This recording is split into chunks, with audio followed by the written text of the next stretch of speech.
하나님 나라의 백성으로 확신하십니까? 라는 제목으로 하나님 말씀을 나누려고 합니다. 여러분, 오늘은 어린이 주일입니다. 예수님은 어린 아이들을 안수하시고 축복하시는 우리 주님이시지요. 여러분, 오늘 16절 말씀에 보면 그 어린 아이들을 안고 그들 위에 안수하시고 축복하시니라.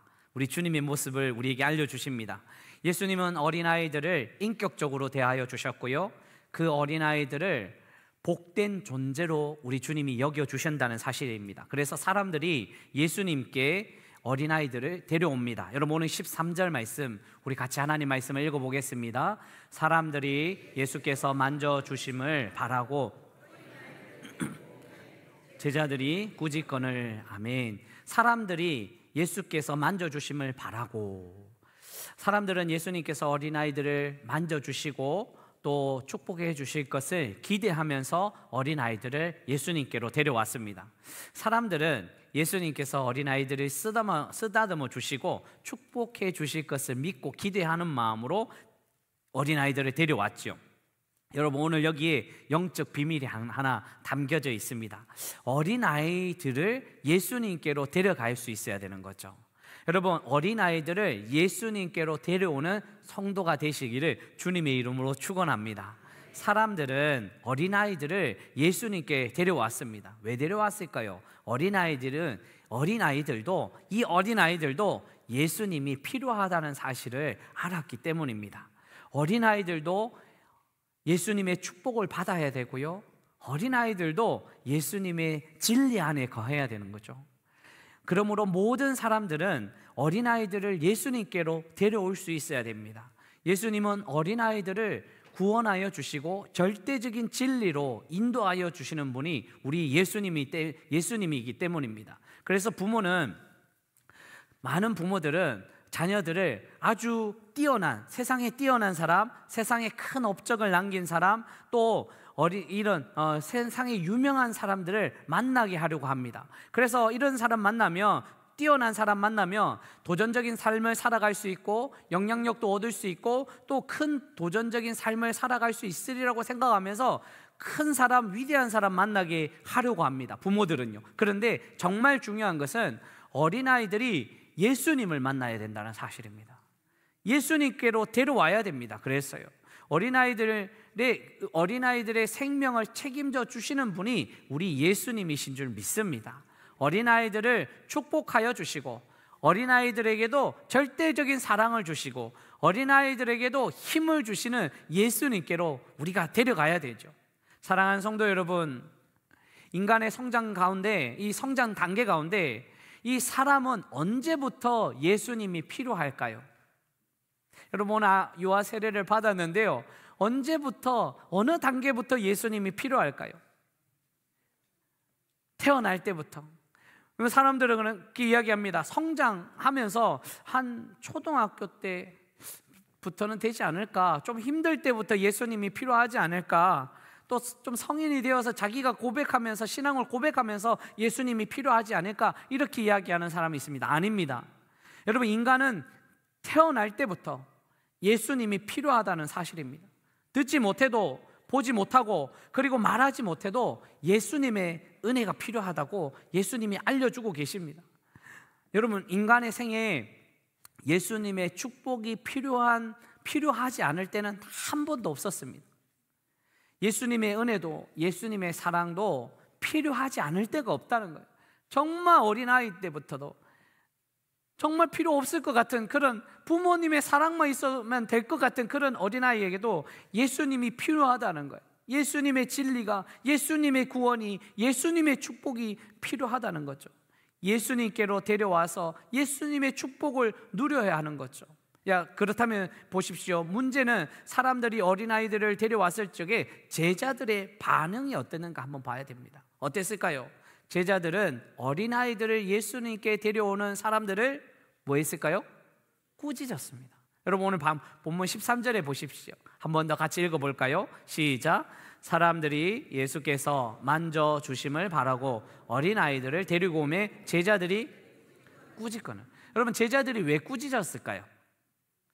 시끄러워서. 제자들은 나쁜 의도로 사람들을 꾸짖은 것은 아니라고 봅니다. 그런데 제자들이 어린아이들을 데려온 사람들을 꾸짖은 이유 중에 하나는요, 예수님의 구원 사역이 너무 바빴다고 생각했고, 이 어린아이들 때문에 시간을 낭비할 수 없다라고 생각했습니다. 그러니까 사람들이 어린아이들을 데려왔을 적에 예수님의 구원 사역에 방해가 된다고 생각했기 때문에 꾸짖었죠. 어린아이들 때문에 예수님의 시간을 조금이라도 빼앗기면 안 된다고 생각했습니다. 그래서 제자들은 어린아이들을 예수님께로 데려온 사람들을 꾸짖는 것은요, 예수님이 감당할 수 있는 시간이 없다라고 생각하는 거죠. 그런데 제자들의 이런 행동은 예수님의 생각과는 전혀 반대의 생각이었습니다. 여러분, 또 제자들이 어린아이들을 데려온 사람들을 꾸짖은 이유 중에 또 하나가 있습니다. 제자들은 은근히 어린아이들에게 관심을 두지 않았습니다. 어린아이들을 무시했습니다. 당시 사회적 관습 때문입니다. 어린아이들은 당시 사람들의 숫자, 모인 사람들의 숫자에도 포함되지 않는 것 보니까 어린아이들은 그렇게 중요한 사람들이 아니었다는 거죠. 관심 밖의 사람들이었습니다. 제자들은 예수님의 이 사역들이 성인들의 사역만이 중요한 사역이지 어린이 사역은 중요하지 않다라고 생각했습니다. 예수님의 구원 사역이 어린이들에게는 구원과 축복이 별로 필요 없고 성인들에게만 필요하다라고 생각했기 때문입니다. 어린아이 때부터 예수님이 필요한데 제자들은 잘못 생각했기 때문에 어린아이들을 데려온 사람들을 꾸짖은 거죠. 자, 그렇다면 어린아이들을 데려온 사람들을 꾸짖는 제자들에게 예수님은 어떻게 말씀하여 주셨을까요? 이것이 중요하죠. 어린아이들을 데려온 사람들을 꾸짖은 제자들에게 예수님은 이렇게 말씀하셨습니다. 첫 번째, 예수님은 어린아이들이 오는 것을 금하지 말라고 말씀하셨습니다. 어린아이들 오는 거 방해하지 말라, 막지 말라 말씀하시는 거예요. 여러분, 14절 말씀, 우리 같이 하나님 말씀을 읽어보겠습니다. 예수께서 보시고 이르시되 어린아이들이 내게 오는 것을 용납하고 금하지 말라. 하나님의 나라가 이런 자의 것이니라. 아멘. 예수님이 보시고 노하셨대요. 제자들이 사람들을 꾸짖는 모습을 보고 노하셨어요. 여러분, 우리 주님이요, 그 노하시는 모습을 잘 우리에게 보여주지 않습니다. 웬만하면 화내지 않으십니다. 그런데 예수님이 이 장면에서 굉장히 화를 내고 계십니다. 웬만하면 화내지 않는 예수님의 모습을 보면요, 십자가에 달려 돌아가시기까지 십자가상에서 자신의 옷을 제비 뽑는 그 군병들을 보고서도 노하지 않으시고 분노하지 않으시는 예수님을 보았는데, 오늘 이 장면에서는 굉장히 화를 내시는 거예요. 분노하시는 거예요. 왜 어린아이들이 내게 오는 것 꾸짖고 있느냐? 지금 제자들 너희 지금 무엇하고 있느냐? 화를 내고 있어요. 어린아이들이 예수님에게 오는 것을 막은 제자들을 지금 제자들을 보고 분노하고 계시다는 거예요.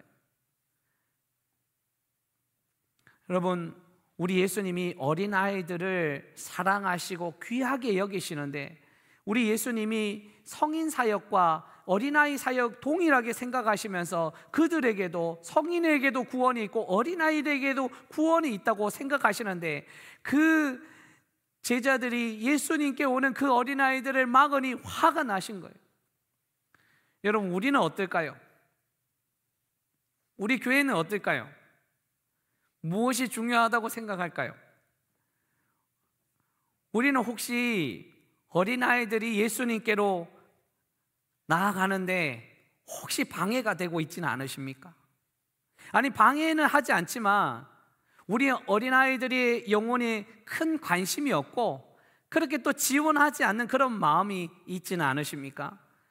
우리의 잘못된 무관심과 잘못된 언행으로 어린아이들이 예수님께 나아가는 것을 방해하고 있지는 않으십니까? 어린아이들에게 관심을 보이지 않고 영적으로 대하지 않아서 그들이 예수님께 나아가는 것을 막고 있지는 않으십니까? 저는 오늘 이 말씀을 보면서, 준비하면서 우리 교회는 어린아이들을 위해서 어떤 사역을 하고 있는가 한번 생각해 보았습니다. 많이 사역을 하더라고요. 첫 번째는요, 원포인트 설교로 어린아이들과 함께 하려고 애썼습니다. 영화부부터 작년부에 이르기까지 본문 하나를 함께 말씀을 나누었고, 주일날 돌아가서 가족들과 함께 이야기를 할 수 있도록 한 본문으로 말씀을 나누려고 애썼습니다. 가정예배 순서지도 드렸습니다. 일주일에 한 번만이라도 우리 가정에서 예배를 드려서 믿음의 대를 이어가자라고 선포하였습니다. 토요 비전 스쿨을 통해서 학생들의 눈높이 신앙 교육으로 토요일도 와서 말씀 나눔을 하라고, 같이 은혜를 나누라고 같이 토요 비전 스쿨도 진행하였습니다. 전 세대 통합 예배도 다음 주에 진행하는데요, 함께 부모와 예배를 함께 드리면서 예배는 이렇게 드리는구나 함께 나누려고 애쓰려고 합니다. 여러분, 씨앗 예물도 아시죠? 씨앗 예물이 무엇인가? 우리 자녀들에게 해외의 많은 것들을 바라보게 하여서 이 글로벌 인재 양성, 그 믿음으로 자라가기 위해서 큰 해외, 이 넓은 세상도 바라보게 하려고 이 씨앗 예물을 하나님께 드리고 또 사용하려고 합니다. 그래서 지난 한 해는 우리 청소년부를 우리 교사들과 함께 한 40명 우리 일본으로 보냈던 적도 있죠. 씨앗 예물이 이렇게 모여지면 우리 자녀들에게 이렇게 넓은 곳을 보게 하려고 이렇게 예물도 하나님께 올려드리고 있습니다. 여러분, 각 부서마다 전담 교육자가 있어서 우리 교육자들이 최선을 다해서 사랑하고 우리 선생님들이 우리 아이들을 최선을 다해서 사랑할 수 있도록 애쓰고 있습니다. 그런데 하나 더 생겼습니다. 하나 더, 아이스크림 냉장고를 하나 만들어야겠다. 여러분, 우리 로덴 카페에서 아이스 아메리카노를 준비한다고 냉장고를 하나 구입하더라고요. 그렇게 여기 아이스 아메리카노를 위해서 컵에다가 이 오른쪽에 얼음을 놨는데 왼쪽에 텅텅 비어 있는 거예요. 잘 됐다. 이 아이스크림을 매주 아이들이 무료로 먹게 하자. 그냥 평일날 와서 우리 교회에 아이스크림을 먹을 수 있도록 도와주자. 어린이만. 여러분 꼭 기억하십시오. 어린이만. 혹시 여러분 이 아이스크림을 보고 이 아이스크림을 먹지 않으면 집에 가서 잠이 안 온다는 분들은 1,000원 내고 사 드십시오. 그런데 웬만하면 드시지 않으시면 좋겠어요. 어린이만. 우리 어린아이들이 언제든지 와서 나 아이스크림 먹고 싶을 때 아이스크림을 먹을 수 있도록 이 아이스크림을 채워 넣자. 그래서 제가 장로님들에게 부탁했어요. 장로님들, 이거 한번 하는데 한 10만 원 정도 드는데 제가 돈 이야기는 안 하고 이 아이스크림을 좀 채워주시면 좋겠습니다. 우리 장로님들이 얼마나 기쁘게 먼저 채워주셨는지, 그래서 가득 채워주셨어요. 우리 장로님들이 이제 이렇게 채워주셨는데 여러분들도 한번 채워주시면 좋겠어요. 구원하시면 좋겠어요. 일주일에 한 번씩만 채워주시면 우리 아이들이 여름 내내 아이스크림 먹을 수 있지 않을까요? 그러면 뭐 편안하게 먹을 수 있지 않을까요? 건강이 상하지 않는 한 아이스크림 한 개씩은 먹으면 참 좋겠다, 이런 생각이 듭니다. 여름은 이렇게 하고 겨울에는 호빵을 할까 이런 생각도 했지만 걱정도 되지만 아이들에게 한번 교회에 오는 즐거움을 좀 만들어주면 좋겠다. 저는 어렸을 적에 탁구 치다가 예수님 만났어요. 초등학교 어렸을 적에 교회만 가면 탁구를 치는 거예요. 탁구 치다 보니까 저보다 높은 대를 보고 이렇게 탁구 치다가 그 안에서 교회에서 생활하다가 예수님의 사랑을 알게 되었어요. 그래서 교회의 문턱이 낮아지면 낮아질수록 예수님을 만날 수 있는 그런 시간들이 많이 있기 때문이죠. 그래서 이렇게 아이스크림 냉장고도 만들면 좋겠다, 이런 생각이 있었습니다. 여러분, 어린아이들이 예수님께 나아가는 것 방해하면 안 됩니다. 더욱 안내해야 됩니다. 예수님께로 안내해야 되죠. 우리는 어린아이들도 예수님께로 안내하고 예수님을 알지 못하는 사람들로 예수님께 안내해야 됩니다. 그러기 위해서 우리의 언행이 잘 준비되어야 있겠죠. 세상 사람들은 예수님 보고 교회 다니는 것이 아니라 믿는 사람들 우리 보고 교회 다니기 시작합니다. 어떻게 하면 저렇게 아름다운 삶을 살아갈 수 있지? 어떻게 저렇게 힘 있는 삶을 살아가지? 다 낙심하는데 왜 그리스도인들은 저렇게 은혜의 삶을 살아갈 수 있지? 나도 예수님 믿을래. 이렇게 하면서 예수님 앞에 나아가는 거죠. 사랑하는 성도 여러분, 어린아이들도 세상 사람들도 예수님께로 나아가는데 방해하는 일뿐만 아니라 이 일을 하지 않고 우리는 어린아이들도 또 세상 사람들도 하나님께로 안내하는 믿음의 백성들이 되시기를 주님의 이름으로 축원합니다. 두 번째요, 어린아이들을 데려온 사람들을 꾸짖는 제자들에게 예수님은 어떻게 말씀하여 주셨을까요? 예수님은 하나님의 나라가 어린아이들과 같은 자의 것이라고 알려주셨습니다. 어린아이들과 같은 자들의 것이 하나님의 나라랍니다. 여러분, 오늘 14절 말씀 우리 다시 한번 읽어볼까요? 시작. 예수께서 보시고 노하시어 이르시되 어린아이들이 내게 오는 것을 용납하고 금하지 말라. 하나님의 나라가 이런 자의 것이니라. 저는 이 말씀 보고 너무 놀랐습니다. 하나님의 나라는 특별히 훈련된 사람의 것이 아닙니까? 하나님의 나라는 하나님의 지식이 있는 사람의 것 아닙니까? 하나님의 나라는 성경 말씀 보고 기도하고 무릎 꿇고 하나님 사랑하는 사람의 것이 아닙니까? 이렇게 질문했는데 하나님은 아니라는 거예요. 하나님은 어린아이의 것이, 어린아이와 같은 자들이 하나님의 나라의 것이라고 말씀하십니다. 이런 자의 것이 곧 어린아이들과 같은 자들이거든요. 어린아이들과 같은 자요. 지식으로 하나님의 나라를 얻는 것이 아니라, 훈련으로 하나님의 나라를 얻는 것이 아니라, 특별한 공로로 하나님 나라를 얻는 것이 아니에요. 여러분, 어린아이들을 한번 생각해 보십시오. 어린아이들이 구원받는데 특별한 행동을 했을까요? 어린아이들이 어떤 행동을 했어요? 하나님 나라를 위해서 지식이 있어요? 하나님 나라를 위해서 애썼어요? 하나님 나라를 위해서 열심히 노력했어요? 하나도 없어요. 어린아이들은 구원을 받을 만한 어떤 일도 하지 않았지만, 자격도 없고 훈련도 되지 않았지만 하나님 나라를 얻을 수 있는 대표적인 모습이에요. 뭐기 때문에요? 아무 행동도 없지만 하나님이 어린아이들을 사랑하시고 구원하여 주신 그 모습 그대로요. 그냥 주셨다는 거예요. 어린아이들에게 그냥 주셨어요. 알기 때문에 주신 것이 아니에요. 물어보세요. 오늘 어린아이들 유아 세례 받았는데 너 하나님 지식 알지? 너 하나님 사랑하지? 너 하나님 열심히 노력하고 있지? 한번 물어보세요. 어린아이들이 무슨 대답하는지. 하나도 대답하지 못해요. 그런데 우리 어린아이들에게 하나님의 사랑과 하나님의 나라가 임한 줄 믿습니다. 여러분, 하나님 택하여 주신 거예요.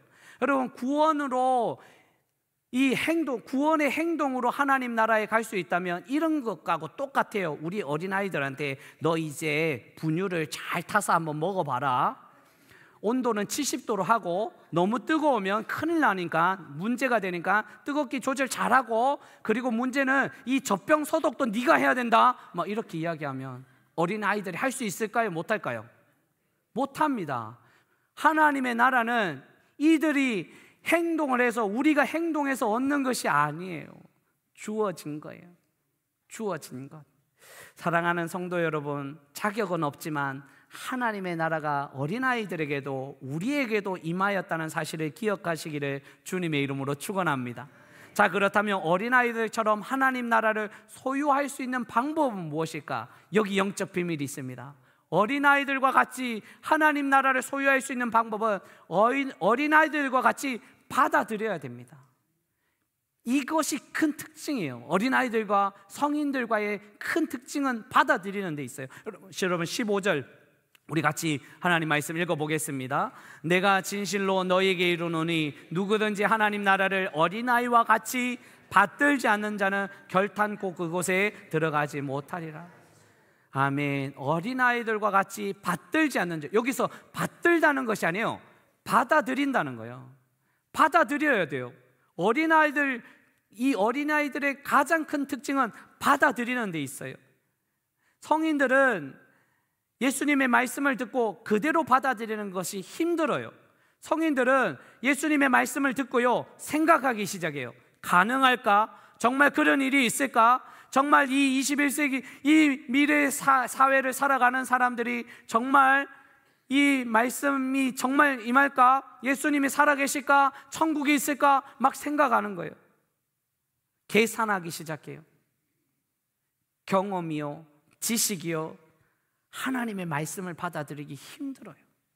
그런데 어린아이들은 다릅니다. 주시는 대로, 들려오는 대로 하나님의 말씀을 받아들이고 예수님을 받아들입니다. 어린아이들에게 예수님이 계셔. 어린아이들에게 예수님이 말씀하셔. 어린아이들에게 예수님이 너희 사랑해. 그냥 받아들이는 거예요. 사랑하는 성도 여러분, 어린아이들처럼 받아들이시기를 주님의 이름으로 축원합니다. 여러분, 옥토라는 것은 씨앗을 그대로 받아들이는 것이 옥토예요. 우리의 마음이 옥토가 되는 것은 그대로 받아들이는 거예요. 여러분, 돌짝밭이나 가시밭을 한번 생각해 보십시오. 그대로 받아들이지 않습니다. 여러 가지 생각으로, 염려로, 경험으로 다 그대로 받아들이지 않죠. 옥토는 받아들이는 것입니다. 여러분, 귀한 열매는요, 정말 맛있는 열매는 태양도 그대로 받아들이고요, 바람도 그대로 받아들이는 것이 정말 맛있는 열매예요. 막 사람이 애써 만들려고 열매를 만들면 크기만 크지 맛은 그렇게 없어요. 그런데 정말 맛있는 것은 태양을 그대로 받아들이고 바람을 그대로 받아들이면 정말 맛있는 열매가 되는 거예요. 사랑하는 성도 여러분, 우리가 받아들일 때 우리가 만들어서 구원의 역사를 이룰 수 없다는 사실 우리는 알고 있어야 돼요. 내가 열심히 노력해서 내 은혜로, 내 힘으로 구원을 받아들이는 것이 아니라 그냥 주님이 주시면 받아들이면 돼요. 오늘 주님이 찾아와 주셔서 그냥 주시는 거예요. 주님이 우리에게 찾아와 주셔서 우리에게 함께 하시는, 그냥 받아들이면 됩니다. 사랑하는 성도 여러분, 오늘 예수님을 그대로 받아들이시기를 주님의 이름으로 축원합니다. 예수님의 말씀을 그대로 받아들이시기를 바랍니다. 하나님의 사랑을 그대로 받아들이시기를 바랍니다. 우리의 경험과 지식과 생각을 조금 내려놓고 우리의 마음을 열어서 예수님을 받아들이시면 하나님의 백성의, 하나님 나라의 백성으로 확신이 있는 삶을 살아갈 수 있습니다. 하나님의 말씀, 예수님을 그대로 받아들이시기를 주님의 이름으로 축원합니다. 말씀 맺으려고 합니다. 오늘 어린아이들에게 어른에게 배워서 하나님 나라 받아들이라 말씀하시지 않았어요. 어른들은요, 이것도 하고 저것도 하고 지식도 쌓고 훈련도 쌓아서 하나님 나라를 소유하는 줄 아는데요, 어린아이들은 그렇지 않아요. 이것저것 열심히 해서 쌓는 것이 아니라 그대로 받아들이면 됩니다. 오늘 주님께서 말씀하시면 그대로 받아들이면 됩니다. 이 말씀 그대로만 받아들이면 됩니다. 세상의 이야기보다 하나님 말씀 그대로 받아들이면 하나님 나라의 백성으로 확신을 갖고 살아갈 수 있습니다. 하나의 이야기만 하고 마치겠습니다. 긍정의 사고라는 책이 있는데요, 노먼 빈센트 필 목사님이 기록했는데, 저자인데요, 런던 킹스 대학병원의 암 연구소에서 조사를 했습니다. 유방암 수술을 받은 환자 중에 적극적으로 살아가고 희망적으로 살아가고 일상생활을 희망으로 경영하는 모습을 본 그 사람들과 한 부류는 두려워하고 걱정하고 희망을 포기한 자들과 비교를 해봤더니 평균 10년이 차이가 난다는 거예요. 노먼 빈센트 필 목사님 이런 이야기를 하는 거예요. 또 시애틀의 하버뷰 메디컬 센터의 연구 결과도 일치한다는 거예요. 큰 화상을 입은 환자들이 입원했는데 조사를 해보니까 나는 빨리 회복될 거야, 나는 힘있게 살아갈 수 있어, 이렇게 말하니까, 이렇게 생각하니까 정말 빨리 회복되었다는 거예요. 노먼 빈센트 필 목사님이 마지막에 이런 이야기합니다. 아침에 눈을 뜨면 2개의 손잡이가 있다는 거예요. 하나는 걱정의 손잡이, 그 걱정의 문을 열어가는가, 아니면 또 하나는 믿음의 손잡이, 그 믿음의 문을 열어가는가. 어떤 문을 열어갈 건지는 자신에게 달렸다는 거예요. 어느 문을 지금 열어갈 것인가요? 여러분, 매일 확신의 마음으로 믿음의 문을 여시기를 주님의 이름으로 축원합니다. 내 안에 믿음의 문을 열면 주님 찾아와 주셔서 오늘도 주님이 지켜주시고 오늘도 주님이 함께하여 주시고 오늘도 말씀하실 것을 믿고 믿음의 문을 열자는 거예요. 이 확신을 가지고 나아가면, 그대로 받아들이면, 예수님이 오시는 것 그대로 받아들이고 예수님의 음성을 그대로 받아들이고 예수님의 뜻을 그대로 받아들이면 하나님 나라의 백성으로 확신을 갖고 살게 하여 주실 줄 믿습니다. 우리 우리 예수님을 그대로 받아들여서 하나님의 나라를 소유한 믿음의 백성들이 되시기를 주님의 이름으로 축원합니다.